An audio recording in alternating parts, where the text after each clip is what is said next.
الحمد لله وحده والصلاة والسلام على من لا نبي بعده أما بعد فأعوذ بالله من الشيطان الرجيم بسم الله الرحمن الرحيم وإذ غدوت من أهلك تبوئ المؤمنين مقاعد للقتال والله السميع العليم صدق الله العظيم رب اشرح لي صدري ويسر لي أمري واحلل عقدة من لساني يفقهوا قولي واجعل لي وزيرا من أهلي آمین یا رب العالمین۔ سورہ آل عمران آیت نمبر 121 سے آج ہم شروع کرنے جا رہے ہیں۔ آیت نمبر 121 سے لے کر 180 تک یہ اب پورا حصہ جو ہے یہ غزوہ احد سے متعلق ہے۔ شوال 3 ہجری میں مشرکین مکہ نے غزوہ بدر کی شکست کا بدلہ لینے کے لیے یہ فیصلہ کیا کہ وہ ایک اور جنگ کریں گے، اور یہ جنگ احد کے میدان میں لڑی گئی۔ 3000 کا لشکر مشرکین مکہ کا تھا، اللہ کے رسول صلی اللہ علیہ وسلم کے ساتھ 1000 لوگ نکلے ہیں ایمان والوں میں سے، اور ان میں سے 300 ایسے تھے جو منافقین کی شرارتوں کی وجہ سے اور ان کے بہکانے کی وجہ سے واپس لوٹ آئے۔ تو 700 کا لشکر مسلمانوں کا تھا، اور اس کے مقابلے میں 3000 کا لشکر مشرکین مکہ کا تھا۔ نبی اکرم صلی اللہ علیہ وسلم نے وہ جنگی اسٹریٹجی کے حوالے سے وار اسٹریٹجی اس طرح سے کی کہ احد پہاڑ کو اپنے لشکر کی پشت پر رکھا۔ ایک درہ ایسا تھا جس میں سے دشمن حملہ کر سکتا تھا، تو نبی اکرم صلی اللہ علیہ وسلم نے 50 تیر انداز ایسے تھے جن کے دستے کو وہاں پہ مقرر فرمایا، اور پھر انہیں یہ ہدایت کی کہ آپ نے یہیں رہنا ہے، یہاں سے اپنی جگہ نہیں چھوڑنی۔ اور پھر بہرحال یہ کہ ایک اجتہادی غلطی کی وجہ سے، جس کی ہم انشاءاللہ آگے تفصیل بھی پڑھیں گے، انہوں نے اس جگہ کو خالی چھوڑ دیا۔ ہوا یوں کہ اللہ کے رسول صلی اللہ علیہ وسلم نے انہیں فرمایا کہ اگر تم یہ دیکھو کہ ہماری لاشوں کو جانور کھا رہے ہیں، یعنی کوئی بدترین شکست ہو گئی ہے، تو بھی اپنی جگہ کو مت چھوڑنا۔ غزوہ احد کی ان آیات کو پڑھتے ہوئے ایک بات ہمارے مد نظر رہنی چاہیے، اور یہ بہت احتیاط کا پہلو ہے کہ کہیں صحابہ کے حوالے سے ہمارے ذہنوں میں کوئی بدگمانی پیدا نہیں۔ بعض لوگوں نے یہ کہا کہ شاید مال غنیمت کے لالچ میں صحابہ جو ہے وہ معاذ اللہ اس اپنی جگہ کو چھوڑ کر آئے تھے۔ تو میں یہ عرض کرنا چاہ رہا ہوں کہ صحابہ وہ ہستیاں ہیں جو لوٹنے والے نہیں ہیں، لٹانے والے ہیں۔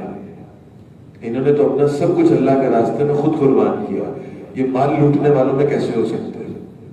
تو کوئی مال غنیمت کا لالچ نہیں تھا، نہ ہی کوئی رسول اللہ صلی اللہ علیہ وسلم کی نافرمانی کا پہلو صحابہ کے حوالے سے سوچا جا سکتا ہے، ممکن ہی نہیں ہے۔ صرف ایک فہم کی خطا تھی۔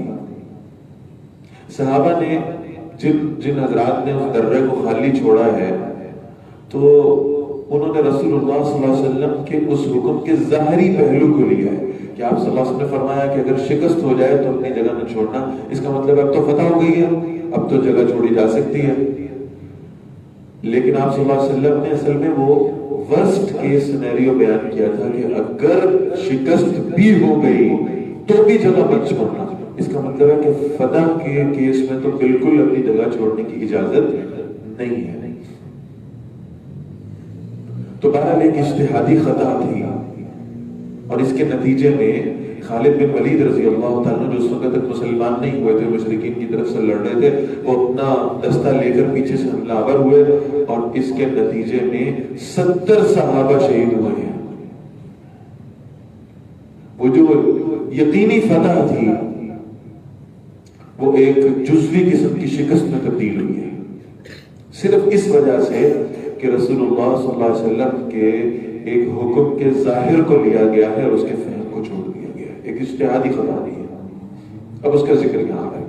وَإِذْ غَدَوْتَ مِنْ أَهْلِكَ، اور اے نبی صلی اللہ علیہ وسلم جب آپ اپنے گھر والوں کے پاس سے صبح کے وقت نکلے،